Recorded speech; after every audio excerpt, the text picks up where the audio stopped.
Welcome to Residential Tech Talks. I'm Jeremy Glowacki, Executive Editor of Residential Tech Today. In this episode, I'm joined by John Sciacca, co-owner of Custom Theater and Audio in Myrtle Beach, South Carolina. John is a very good friend, one of the most entertaining writers in the AV integration trade press, and a fellow member of the No Shirts Club. John, thanks for joining us today. Jeremy, it's always a pleasure. It's been too long since we've chatted, so it's great to see you for change. Since we're not going to get together for our No Shirts team in September at CEDIA. Exactly, and before we dive into a lot of stuff, we've got to explain the No Shirts Club, which, to be honest, I'm only an honorary member of. Can you tell the backstory of the No Shirts Club? Yeah, so budgets being what they are for writers, we often end up sharing rooms together.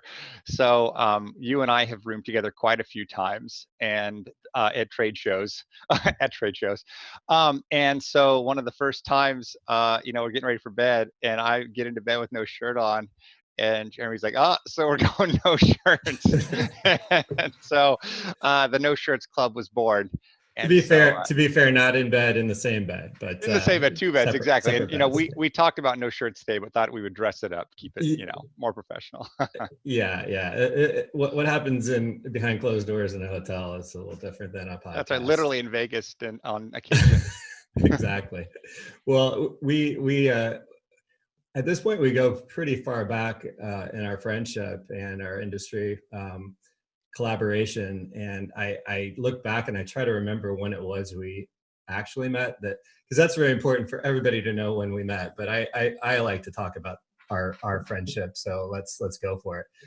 Do you remember, I seem to recall one of the earliest times that we hung out was at the home of a Microsoft executive in Seattle? Yeah, that's I think the first time that I remember hanging out, where we went out there for when they were doing, when Microsoft was trying to really get into controlling the smart home, and they flew us out, and there weren't too many of us, maybe 6 or 8, and we were with Castor.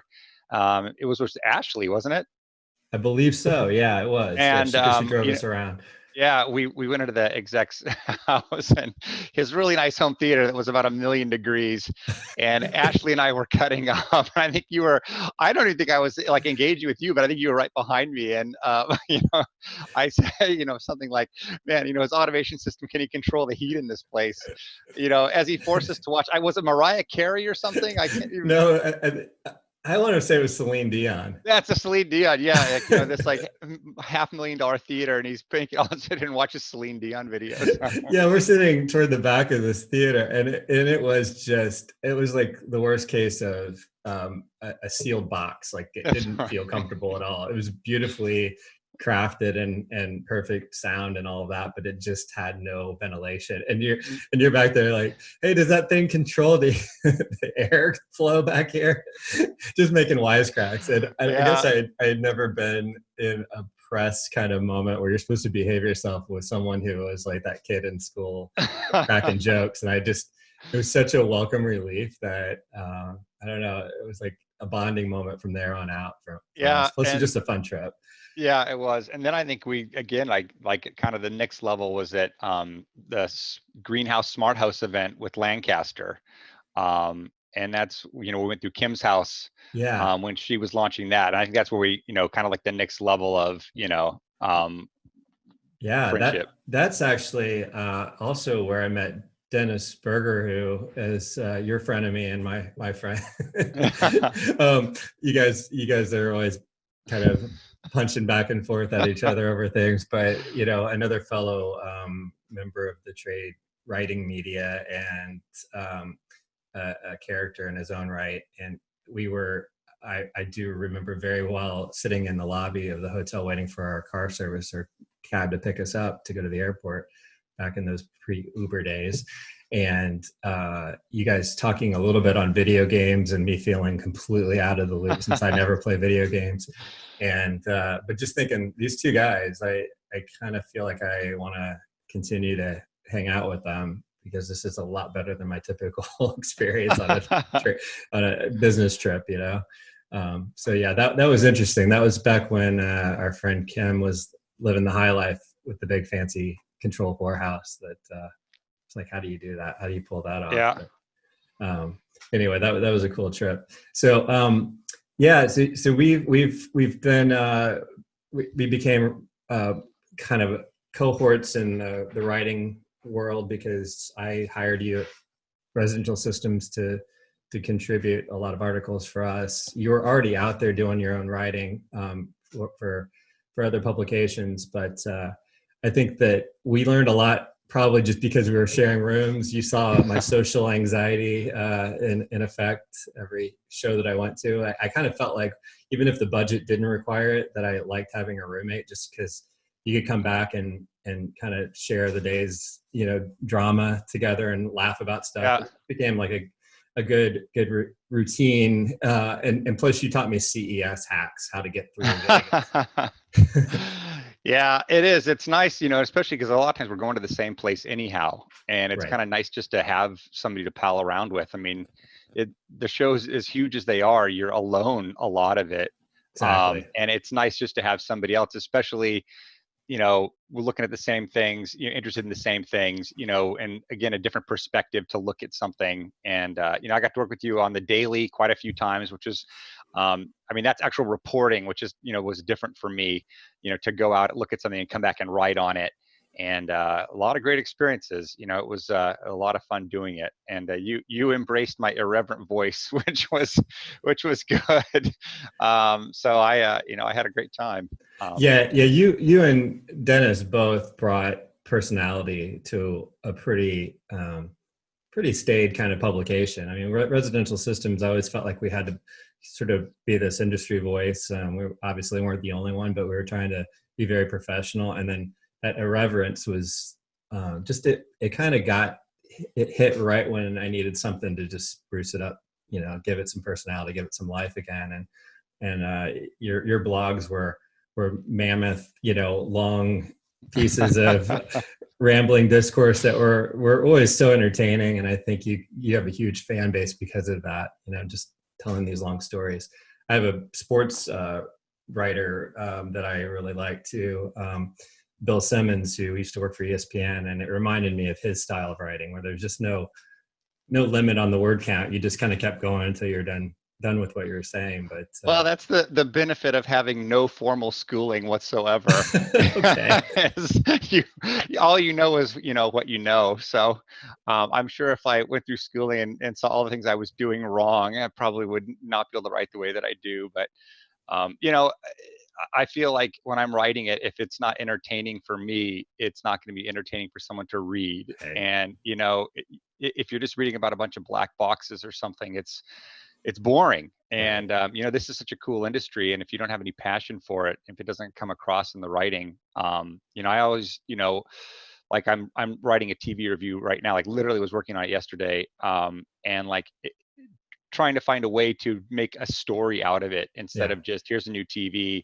And it made me think back to the first time I saw high def at Cedia with the Texas Wild videos, and at the time it was just so game changing, like unlike anything you'd ever seen before. And how far we've really come since then, and like now we just take it for granted.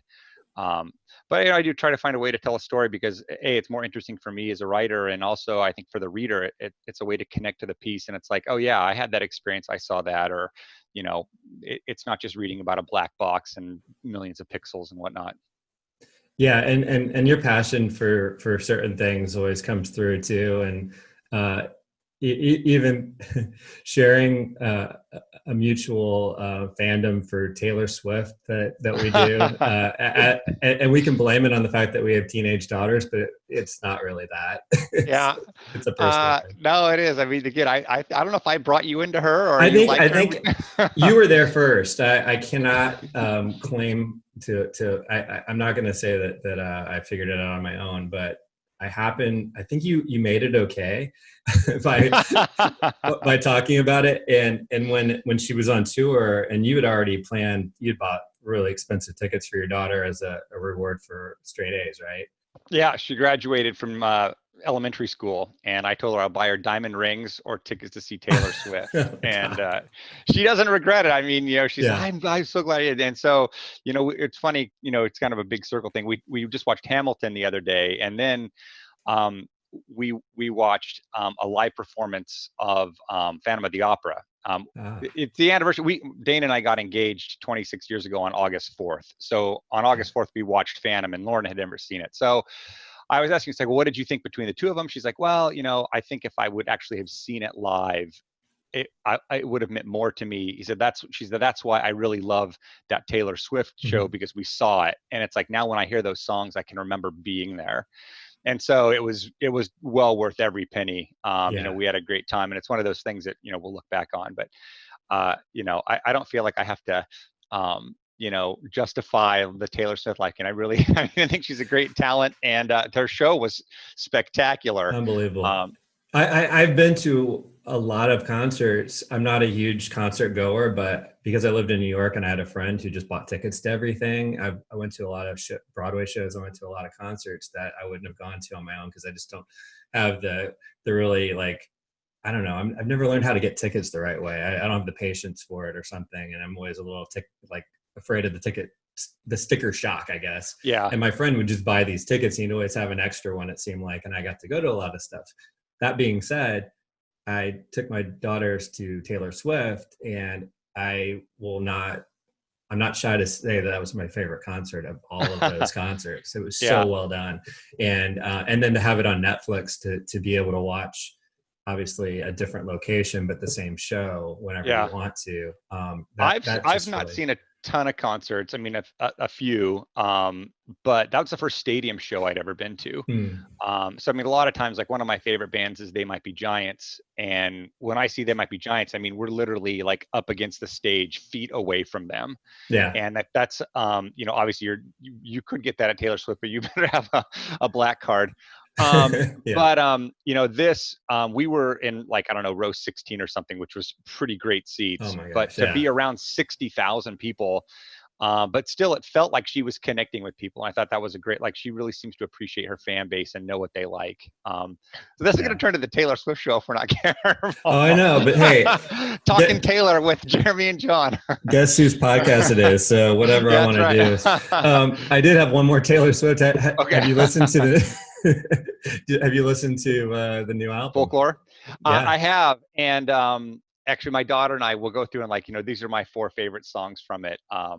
It's I would say it's maybe my fourth favorite of her albums. Hmm. I really like the one. I think that song's really good, and there's a God. I don't have the song names in front of me. Illicit ones maybe. And then I don't know, but yeah, I like it. I don't love it. I Yeah. like it, but It. sometimes I have to listen to something. If you like, the first time I heard the new Fiona Apple, I'm a huge Fiona Apple fan. It took me a while to kind of, you can tell that as an artist, Taylor's not staying where she was. And certainly this Hmm. is the most adult of her albums, a lot of swearing on it, which is really unusual for her previous albums. Hmm. Um, and I think sometimes you have to listen to something to find out, like, where the artist has moved to. It's like, this is not the same album that Reputation was. It's not the Yeah. same album that Lover was. But and that's good. I mean, you don't want to have the same thing over and over again, but you can Yeah. tell she's growing. There's a. I was listening to somebody talking about it, and they said that she's in her 30s, and it's at that point when a lot of really great artists over the years have had some kind of a artistic moment in their career. And I really think you stop thinking about, or stop talking about her as, wow, what she's accomplished as this young person. It's like she's in the heart of her creativity right now, and this was a pandemic album. She didn't do this as a planned thing, and everything is so much of a plan for her that she just basically expressed herself in a very folk music style, I guess. I find that it's a very relaxing walking album, like just to Yeah. have on and chill out, when you just don't want to listen to another podcast or something, as you're out. Um, Yeah. and so I've liked it for that point. I definitely prefer her pop sort of style more, and the more attitude kind of style songs, but it's been a really good listen, I think. Did you watch the documentary on Netflix? I did. Yeah, that was Yeah, also really interesting. Or very yeah, it revealing. was. I mean, it's like out from the outside looking in, you think, here's somebody who has everything, but it's like, Mhm. she seems like she's tortured in ways. I think that she's, like with this, I'm trying to get past that, trying to get past what everybody else thinks about her. And, um, Yeah. but yeah. We're also very big Disney fans, and I think that you wore it on your sleeve a little more than I did from the beginning as well. And my kids are kind of driving me along. So Yeah, we huge Disney fans. My parents met working at Disneyland, California. So my dad was a ride operator. My mom worked at Sunkist Orange Juice, and oh, cool. I love Disney. And again, I'm definitely not ashamed to admit it. And I Hmm. have as much fun taking the girls. And like I think our Disney trips, as we've talked about this, are completely different. Mine are Yeah, like the frenetic run to the next line, go hard all day long, get something to eat that you can go. And like, I think you more like, here's a nice place to stop and take an eat a bite and let's rest and go back to the hotel. I mean, so we are at the park when the gates open, at the park when the gates close, just go hard all day. It's like, you're going to be exhausted in these 4 days, but we're going to look back on it then. If yeah. you survive it, you're going to look back on it. But we were just there, gosh, kind of right before the park closed, and got to go on Rise of the Resistance. And I'm Mhm. not sure, have you been on that? No, that was No, I was able to go on the first one that opened there. Falcon. Yeah, the Smuggler's Falcon. Run. Hmm. Yeah, and that Rise of the Resistance, I mean, if you're a Star Wars fan, it's unlike any other ride. I mean, the scale and scope of it is just so immense. And there's a part of it where you kind of board the Star Destroyer and you come into this room, and this room is so huge, and it's like literally like everybody like gasped. Mm. And it, really, I mean, although it's such a complex ride, it seems to break down all the time. Oh yeah. It broke down on us when we were there. And we had to wait in line for like 45 minutes, just in the ride waiting. Um, but I think Disney realizes, from I've heard, I know somebody that worked with us. They waited all day to get on. They finally got on, and it's like before the park closed, and it broke down. And Disney gave them a ticket to come back to the park the next day with a fast pass to it. Mm. And so I've known other people where the same thing has happened, and they've given a ticket that was good up to 2 years to come back. So I feel like, they realize it's a marquee attraction, and if you don't get to go on it, they seem to try to take care of you. But it is. It's we talked about. It's like as soon as we leave Disney, it's like always the first thing we talk about is when would it be the right time to go back again? And my youngest is 4, and we think, and maybe when she's 6 or 7, she just wasn't quite ready Yeah. for some of the rides. And we took her on Slinky Dog, which we had never Mhm. been on before. And I surprised, like, what a zippy little coaster that is. And she's crying the whole Oh time, Daddy, I hate no. this. Like, so after that, like everything we would go on, she's like, does this have a dropper? I don't want it to have a dropper.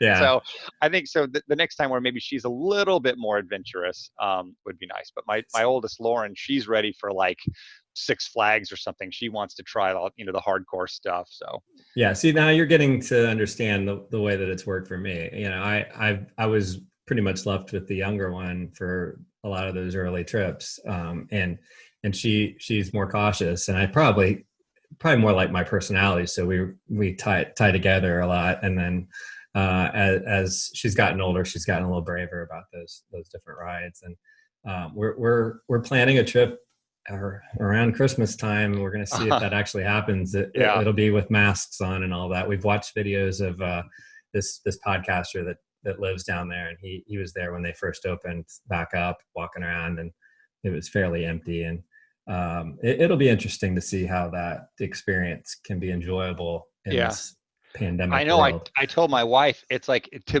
go back, if you could go to Disney with 25% park capacity, man, I will take my chances. That is like a dream. I know. I Um, think that actually will make it worthwhile because it's not going to be crowded. And yeah, the mask when we were going in the winter, the mask actually will be probably more comfortable because it's not going to be hot. So yeah. we'll have that going for us. I know. And I mean, we'll see. to wear a mask now, I mean, it's got to be like 105 degrees down there. I can't even imagine it. No, no. Like one of the first dates that Dana and I had, we went to Disney World, and it was in the summertime, and people were literally fainting in line with heat stroke, and it's like, throwing up, getting sick. They would come over and, like, it's like, man, this is, that's to put a mask on top of that, and it's Yeah. like, and pay $125 for the pleasure. I mean, I don't know. It's like, I love Disney, but Disney in the summertime is a tough go. Absolutely. Yeah. Well, I definitely want to start diving into more of a industry conversation here, but also need to take a quick break for a word from our sponsor. This episode of Residential Tech Talks is brought to you by Ring, home security systems and smart home automation. Get protection at every corner with their intelligent security cameras, alarm systems, and video doorbells. Receive notifications when motion is detected, or check on your home anytime with Live View in the Ring app. Help keep your neighborhood safer with the Neighbors app to share information and discuss safety concerns in this hyper-local social networking platform. Ring's mission is simple: make neighborhoods safer.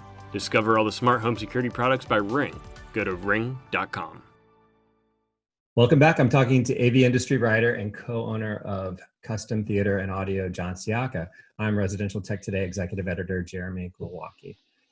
John, we've been talking about fun stuff, personal stuff. I definitely want to talk about industry things, which it's also fun. But want to sort of tell your story about how you ended up in Myrtle Beach, because I know you're from California originally. Yep. So how did that happen? Okay. Well, I was a golf professional at a really private country club, and one of my high school friends, his dad had a Laserdisc player, and one of my other friends, his dad bought like this really basic surround sound system. I can remember it was a JBL movies and music system that came in 2 different kits, and Pierre was one who had the Laserdisc. Pierre brought over the Laserdisc player, and we watched the movie Speed on Laserdisc, and I had never experienced surround sound. I had no idea that you could have something like that in your house. And I mean, I guess you could say that it was like literally life changing. So I decided, man, I have got to have this. And so I started just doing an insane amount of research on home theater gear. And this was right when Dolby Digital was just about to come out. It was AC3.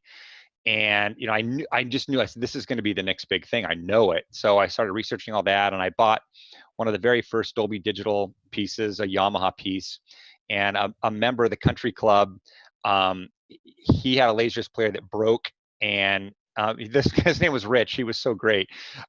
He was in the middle of a movie, and the tray came out to flip the disc, and his little kid came over and like yoinked down on it and broke it. Okay. And so Rich immediately went out, bought a new Laserdisc player so he could finish the movie. But then he got that player fixed and he gave it to me. And there was a company, I think it was called like MSB or something, MSE. They sold a mod kit where you could modify the player to get the RF Dolby Digital track off of it. So I got the player, I modified it. I got the Dolby Digital stuff. I started, getting speakers and things, and just watched every Dolby Digital Laserdisc that came out. I mean, there were like trickles, 10, 15. And I reached out to the editor-in-chief in time of Home Theater Magazine, which was Rob Sabin. And I called Rob the Rob Father because he really gave me my start in this. And I just called him up and left a message like basically, hey, look, I think this is going to be huge. I want to talk about it. You guys, no one's talking about it. And so Rob called me back and, write me a sample of what you're thinking. And so I wrote him a review of the best Dolby Digital moments from the movie Heat. Like, if you want to show off your system, go to 26 minutes and 23 seconds, and I sent that into him, and he's like, this is just too close to stuff we're already doing. I appreciate it, blah, blah, blah. And so I'm like, okay, whatever. Like I said, full-time in the golf business. And out of the blue one day, he called me back and said, I've got a writing thing that might be perfect for you. And would you be interested in doing it? I'm looking for a new voice. And I'm like, yeah, man. And this was back in the days where like, feature stories like 3,500 words, you turn in like this huge thing. And so I wrote a couple of things for Rob, and my wife Dana was from Alabama, and we'd been married for about 3 years at this point. And I told her when we got married, I said, try California for a little while. If you don't like it, we can change. And so at this point I was just so burnt out on the golf business. It's just really a grind. I mean, I worked 6 days a week for years. And we decided that, we would move closer to her family and my family. I lived in Florida at the time. And I said, look, I love this home theater stuff. I think this is what I want to do. And so I went on CD's website and I looked up member groups that were in cities that we thought we might want to live in. Charleston, here, Atlanta, Asheville. And I reached out to these people. I sent resumes and basically said, I don't know anything about this industry, but I love it. I've got a lot of passion for it. And this is what I want to do. And I got 3 people that wanted to interview me. So I flew back for a long weekend and I met with these companies, and I ultimately got 2 job offers, one in Atlanta and one in this one. Mm-hmm. And we came back home and talked about it. And, ultimately, we loved it. Atlanta, we were just outside of San Francisco. So we liked the idea of being in a big city, and Atlanta was quite a bit closer to Dana's family. But the idea of being near the beach and a much smaller city, and that if this job fell apart, that I could easily get back into the golf business. I mean, Myrtle Beach is the golf capital of the world. Yeah. And so that was in 1998, and things have just progressed since then. Shortly thereafter that, I started doing the custom installer column for Sound and Vision. They realized that custom was going to be a big part of this industry going forward, and they didn't have anybody talking about it. And I think that was really one of the things that kind of helped me in the writing side, was that there's a lot of people that can write really well, and there's a lot of people that can install things really well, but there's not a lot of people that kind of do both. And Yeah. I can kind of have my hand in from the customer side of it, the installer side of it, because I kind of work both ends of the street. And that led into my relationship with you at Residential Systems and things, where it was like, hey, look, I'd like you to kind of take this stuff instead of writing it for the customer, write it for the installer. Why would the installer? And that's, really, I got to say, between the Sound and Vision writing and the Resi writing, I really prefer the Resi writing more, because I feel like I'm talking to you, like as a peer, like, hey, look, man, this is why you'd want to sell this thing. This is why you might want to consider bringing it in. That's how I got into the business. Well, how would you describe the Myrtle Beach market? Obviously, the golf thing, it sounds like it's a lot of probably second homes or third homes, that type of thing. Is that what you're dealing with, or are there full-time? It really depends. residents? We have both. I mean, I can't tell you how many times over the years that we'll have pitched somebody like a big install, and they're like, at my main house in New York or Atlanta, I would totally do this, but when I come to the beach, I just want to get away.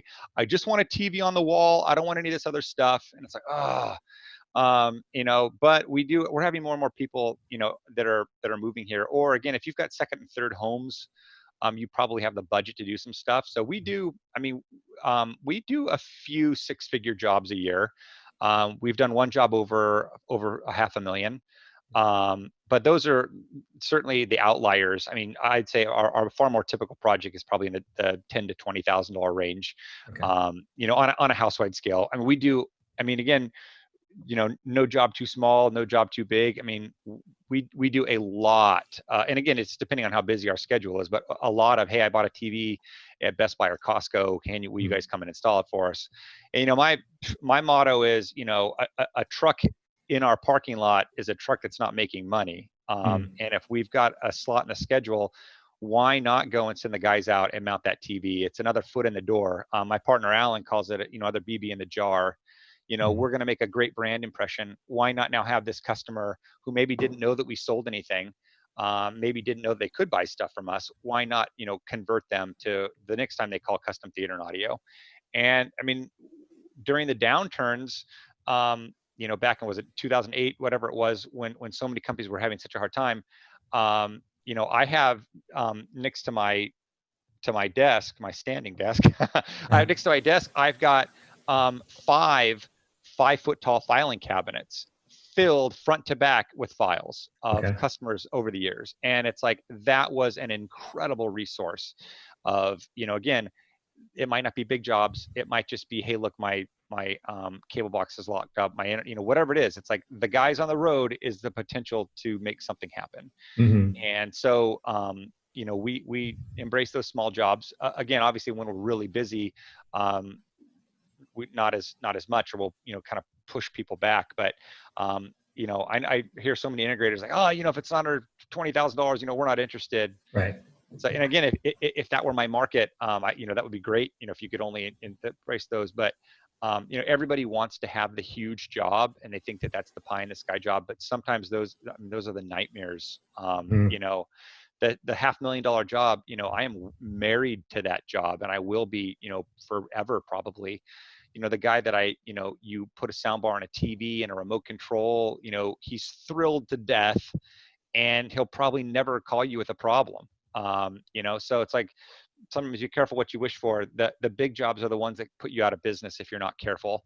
And again, especially for some of the newer companies who are chasing these giant things, if you don't really know how to manage it, manage the income and the outgo and the expectations and all that other stuff. I'm not even sure. Oh, yeah, the Myrtle Beach market.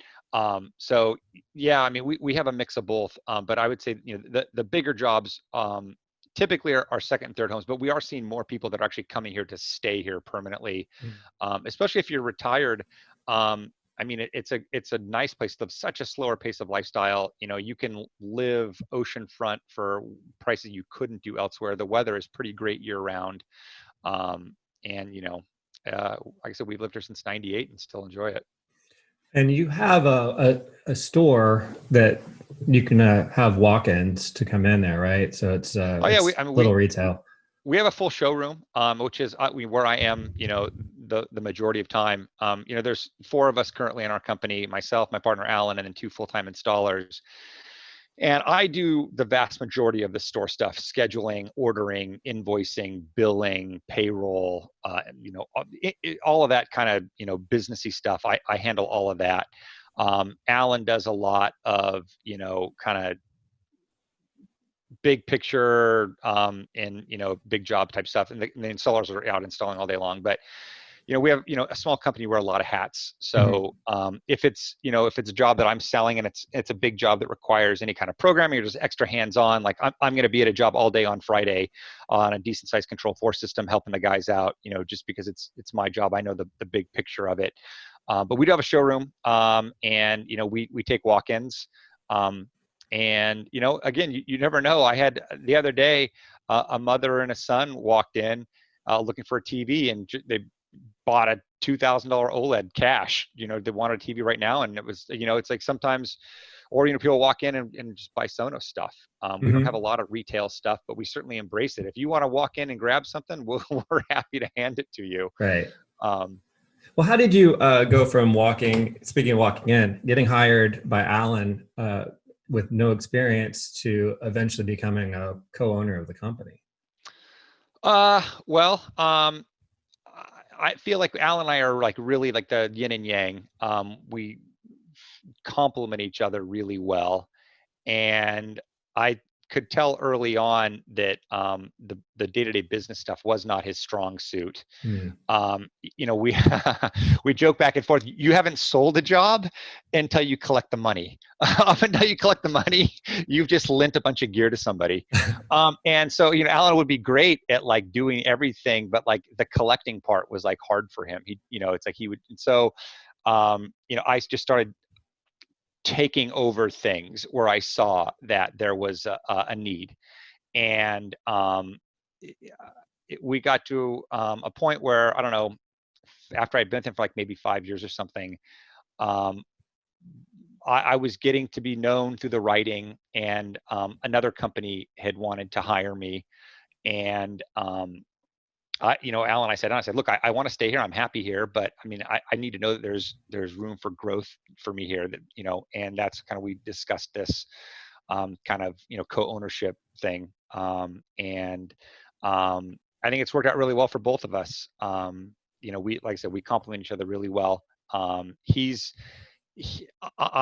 can be the blunt edge, and Alan, his dad was in the diplomatic corps. Alan's ability to deal with difficult people, difficult customers, to disarm and diffuse situations he's great at that.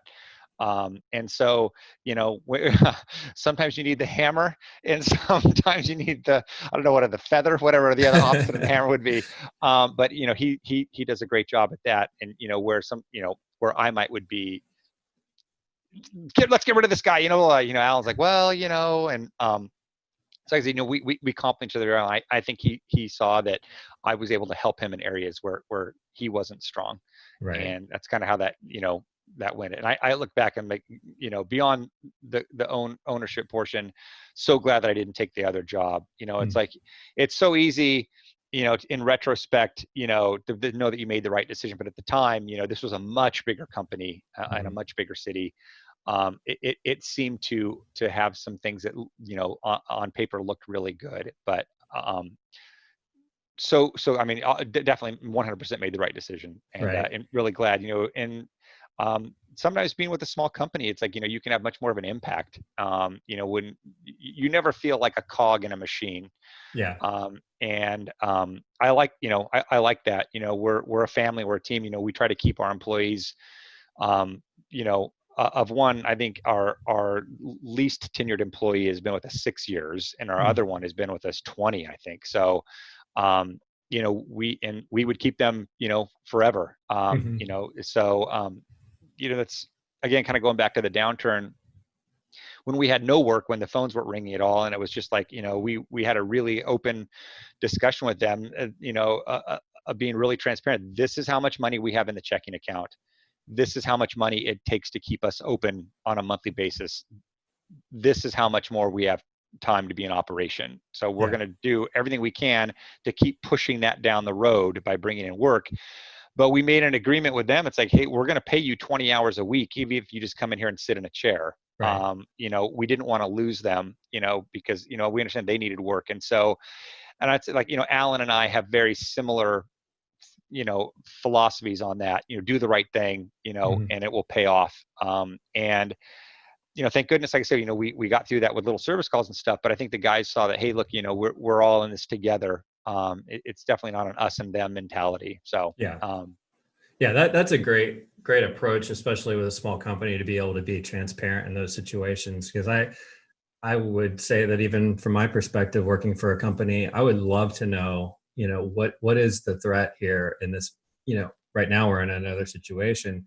And fortunately for the industry, we haven't really had a negative impact from the pandemic, because everyone was able to keep busy depending on what market they're in. But to know, where are we, what threat is there to us going out of business, what my job, that type of thing. That's pretty awesome.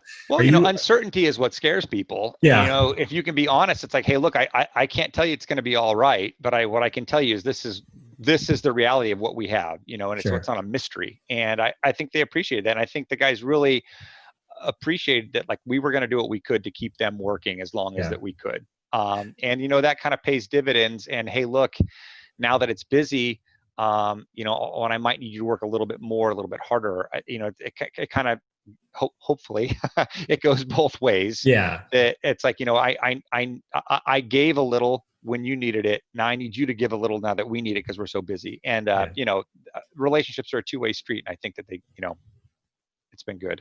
How do you know when you need to add a person when you get busy like that? And that's the thing. It's like, Alan and I talk about this all the time. And it's hard for a small company because we're like us, we are swamped right now. But it's not just, if you could just click your fingers and have the right person. Yeah. That's one thing. And in our market, we have always had such a difficult time of finding people. And what we really need is, we need somebody who has some programming skills. We need, like, our bottleneck is URC programming, Control 4 programming, some higher level networking and security. I don't just need a body to help.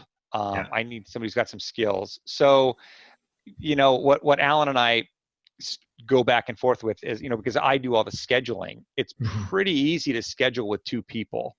I've got jobs that will take both people. I can split them up to individual. 3 people can be difficult to schedule because now you have to have 2 people jobs and 1 person jobs or really big jobs.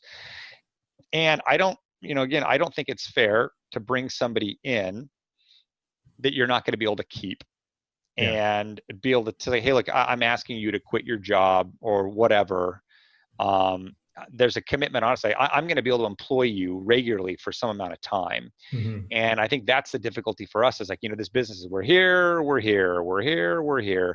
And, on the downturns, it's easy to keep 2 people busy.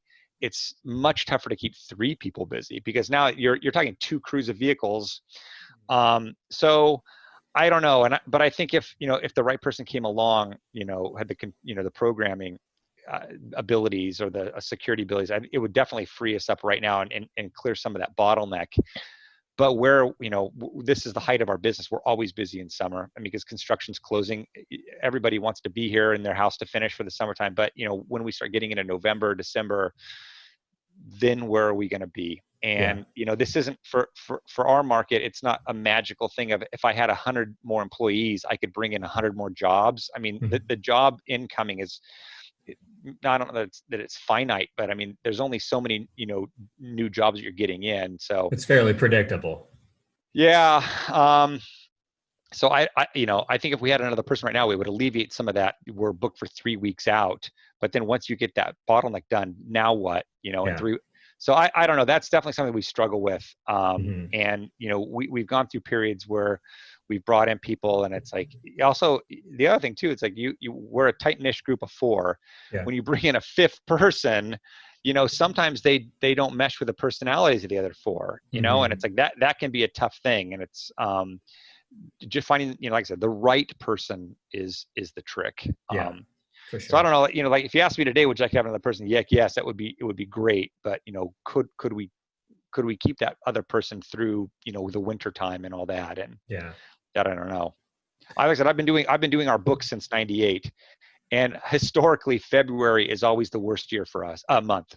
Mm-hmm. And I think because, people have spent all their money on Christmas, they bought the TV for the Super Bowl maybe, and there's just nothing left for February. Yeah. And so that's always the month where, like, our install labor is the lowest, our revenue is the lowest. It's like, so it's like, can I use this person, through February? It's kind of the touchstone.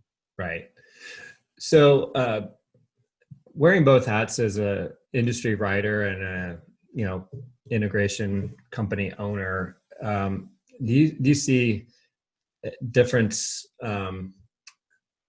advantages from having those 2 different things, especially like when you go to a show and you can be a press person, or the opportunity to review products that maybe you wouldn't because you're not a dealer necessarily of that product? I think so. And, I'm able to look at it like, A, is this product interesting on its own? And B, would this product be interesting me to bring in and sell? And there have been several things that I've reviewed that we will end up selling. It's like, hey, look, this was great, and this fits a hole that we didn't have. But I try to be, I'm reviewing a product right now. I'm a Savant, their new voice remote and soundbar, that we're not a dealer for, and we probably won't be a dealer for because it's such a commitment to change a control system. And the discussion, from their PR person was, hey, the owners just want to make sure, you'll be able to be impartial on this. And I'm like, hey, it's like, I think I'd be able to take that hat off. Does this offer something that people are interested in, whatever you're selling? And you have to be fair to the product and look at the product first, and not always through the lens of, well, I don't sell this, so, it can't be good. So I think there is a little bit of balancing, but again, I've been doing this for quite a while now. And I think it also gives me a lot of historic knowledge of other things that have come before it and other things that I've looked at and seen, and how does this measure compare to those? And but I think it is unique in the press world. A lot of press writers, you could not hand them something and they could set it up and configure it and install it.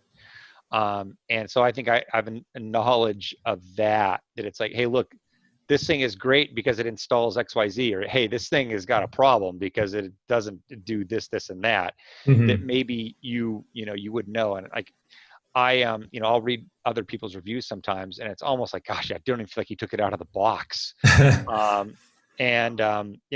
think that is, I want to feel like when a manufacturer sends me something, they know that it's going to be thoroughly and fairly tested. And I'm not going to pick a nit of something that's really irrelevant. But I'm probably not going to miss something that's important either. Right. And so, yeah, I'd like to, whether that makes me better or not, I think it makes me unique. Yeah.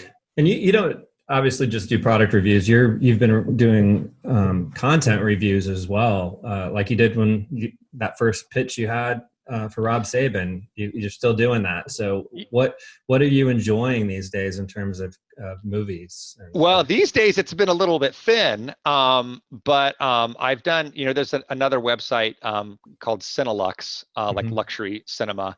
And the person that founded that, Mike Gahn, Mike was my features and column editor at Sound of Vision way back in the day. So again, I go back further with Mike than I do even with you.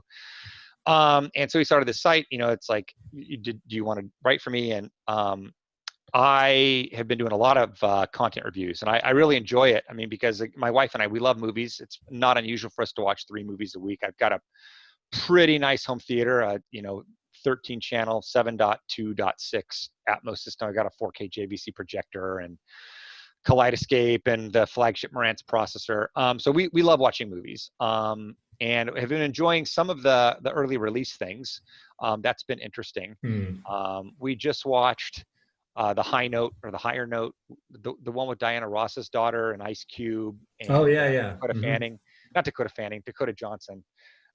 We just watched that the other night, and I'm pretty easy. Like with Taylor Swift, I'm pretty easy. I'll give anything a try.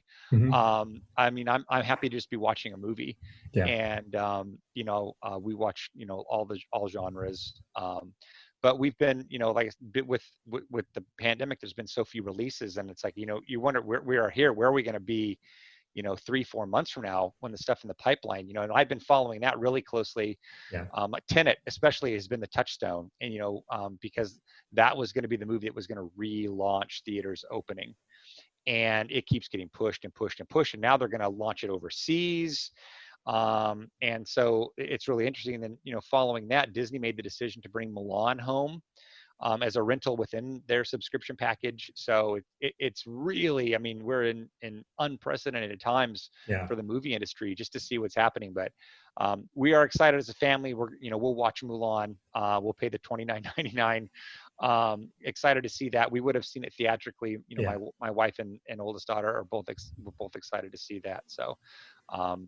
But I think any movie that's 4K HDR with a Dolby Atmos soundtrack, we're mostly down to give it a try. But there's not been a lot of new stuff. We've been watching the heck out of Hamilton. My 13-year-old is obsessed with it. And I told my wife, it's like, she's in her room listening to it all the time. It's like, what? There's worse things that she could be, really into. That's history is, pretty close to accurate history. We know it's not perfect, but I agree that's not a bad thing to be obsessed with. It was, like I said, we just rewatched the Phantom of the Opera. There was a 25th anniversary from the Royal Albert Hall, and we just watched that like a week ago. And that my daughter has never seen a live show, unfortunately. And she had watched Hamilton many, many times, and so we watched that with her, and when we're done, she's like, what did you think? She's like, well, I like Hamilton better, but it's so different. It's like the Hamilton just in retrospect, Phantom is people singing over each other and this and that, and the costuming and the staging, and it's like Hamilton just feels so much more modern, and it was different, to watch that and just like, man, this is so classic Broadway, Andrew Lloyd Webber, and you just lets you see just how off the charts Lin-Manuel Miranda was with Hamilton. But it was great to watch that with her, and what songs did you like, and what parts did you like, and so but we like I said, we watch a lot of movies, and pretty happy to watch, whether it's an animated kid show or a serious drama. We're pretty happy to watch about it. And when you're reviewing something or writing about it, what are you looking for? Effects and things that really show off a system, or sometimes, so I have a notebook in my lap, and what scenes really stand out to me, like what's a really good use of 4K, the detail, or HDR, or Is it an engaging Dolby Atmos soundtrack? Is this something that, again, the audience for that is going to be somebody who owns a nice home theater. And is this, the question is this something that's worth your time watching? It's like always, when I'm reviewing stuff for Resi, is this something that the integrator should consider selling, being a dealer for? So the movie review is, basically the top question answer is this something that's worth watching? We watched the Kristen Stewart movie Underwater, which I'm not a big fan of her and her one emotion, but or her one expression, I guess. It was good, surprisingly good. The soundtrack sounded really good. Had the HDR effects were really great. The story was entertaining. It's like, is this worth spending 2 hours of your time watching? And not everything is going to be fantastic, but but that's the end of the day, though. Is this worth your time? Yeah. Or if you watched it, what were some things to kind of be on the lookout for? Sure. So speaking being on the lookout, you are in a market that probably isn't into the latest fads in technology, because it's a fairly traditional market perhaps, but you're a writer, so you're always going to trade shows and finding out about trends. We talk about tech trends in terms of the biophilia, healthy home, that type of thing. Are you looking ahead at any tech trends that you think will affect the channel or the market in general? Man, it's like, I'm not sure really what I see down the market. I mean, I think people are getting more and more aware that they need their network to be really good and they need their Wi-Fi to be really good. And I think that it used to be, this real struggle to get somebody to invest $400 in a router and, switch and all that. And now that's like, okay, I understand. I need a really good router. I need a good network. And I think, things mesh networking will become better. I mean, I'm reviewing Luxel's. I'm just trying to find the boxes surround me in the sea of boxes. Their new mesh network, and I kind of the first professional mesh network system designed for the integrator channel. I think that's going to really continue becoming more and more important. I see. I don't know. The thing I see that the challenges for our market is that the DIY stuff continues getting so much better and so much easier and so much less expensive, that there was some the other day where like Google invested some insane amount of money with ADI and to get into this space. And I mean, I think if one of those giant companies of Amazon, Google, Apple, if they decided that this space were important to them, really important to them, and they really wanted to go out, it's like to compete with things that might be super reliable at a tenth of the price. I mean, you're still going to have the 1%er up here who wants everything. Right. And you're going to have the guy down here who doesn't want anything. And in here is the middle where a lot of us live.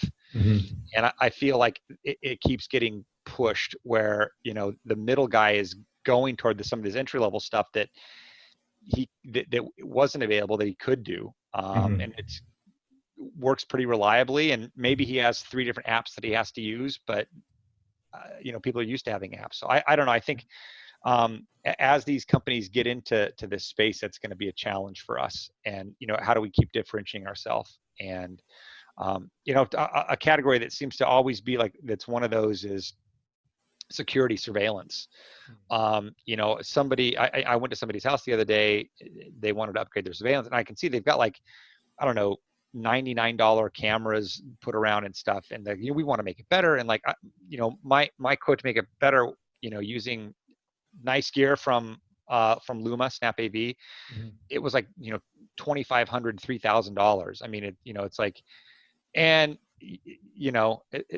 when that you can go into Costco or Walmart and buy a kit in a box for like $199. I mean, yes, I know that our stuff is better and it's more reliable and all that, but I think we've got to get those price disparities. It's like, this can't be the solution, and I think,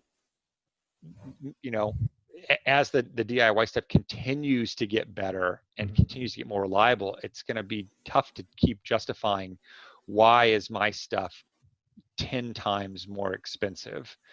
I don't know. I guess that's always the challenge. I know that there's the folks in Manhattan. I went to an event with I want to say Meridian, where they took us to the UK, and I got to go as a press person, and they took some of their really high end, some of their most successful dealers. And, I'm talking to these guys, and, the one guy was from Manhattan, and he's like, look, my service call is $400. And, I'm like, that's a world I can't even imagine. Right. And he's like, look, we have a delivery service, take the tools to the job site, and, whatever we need, a delivery service takes it over, and my guys all ride the subway. It's like, I don't know. It's just, I mean, again, a completely different world. And I've been doing this for 20 years plus, and I can't even fathom that. So, every market is different. And, again, when you've got a guy, customers that are, don't think about that at all, it's like, hey, this is what it is, and, take it or leave it. But it's like, for smaller markets, I think people are more price conscious here. That's one of the things that we struggle with, I think, is finding, solutions that are justifiable and sellable against things where, people, their perception is that it's way more expensive. Yeah, absolutely.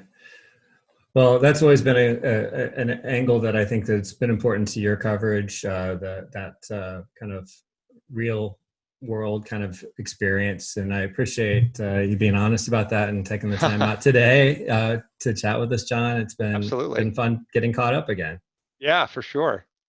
And thanks to everybody else for joining us. Be sure to comment, share, or subscribe to the podcast. And you can check out all the latest residential tech news at restechtoday.com. Until next time, please stay safe, stay inspired, and let us know if you have a great story to tell. Residential Tech Talk, lighting specialist, residential tech.